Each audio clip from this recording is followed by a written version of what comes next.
కనికరము గలవారు ధన్యులు, వారు కనికరం పొందుదురు. మత్తయి 5:7. కనికరం గలవారు ధన్యులు, వారు నిజమైన విశ్వాసంగా ఉండాలని దేవుడు చెప్తున్నాడు అనమాట.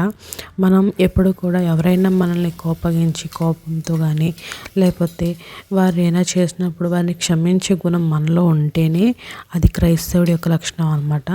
అలా ఉండగలిగే సత్వమే దైవ ప్రేమ కలిగిన వారంగా మనం ఉండగలుగుతాము.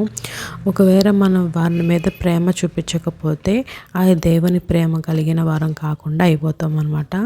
ఇప్పుడు మనం ఒక విషయం తెలుసుకోవచ్చు. మత్తయి 18:21-22 వచ్చిన చూస్తే ఇక్కడ పేతురు మాట అంటాడు, ఎవరైనా మనల్ని క్షమిస్తే వాళ్ళని ఎన్నిసార్లు క్షమించాలి అంటే, ఎవరైనా ఏదైనా మన తప్పుదం చేస్తే మనం ఎన్నిసార్లు క్షమించాలి, 7 సార్లు అని అడిగితే కాదు, 70 సార్లు అయినా వారిని క్షమించే గుణం నీలో ఉండాలని చెప్పేసి దేవుడు ఇక్కడ చెప్తాడు.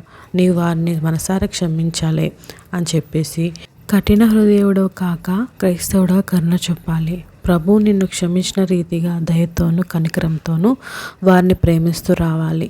వారి పట్ల నీకు ద్వేషం కానీ అసూయ కానీ కోపం కానీ ఉండకూడదన్నమాట.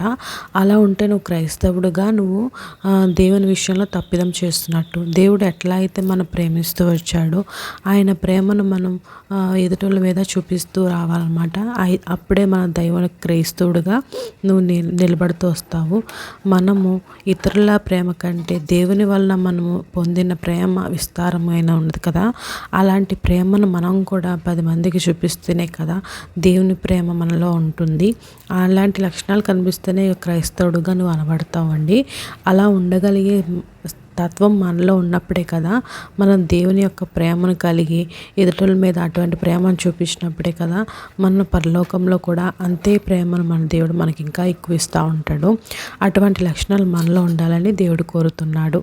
ఈరోజు మనం తెలుసుకున్నది ఏంటంటే, కనికరం గలవారు ధన్యులు, వారు కనికరం పొందుదురు.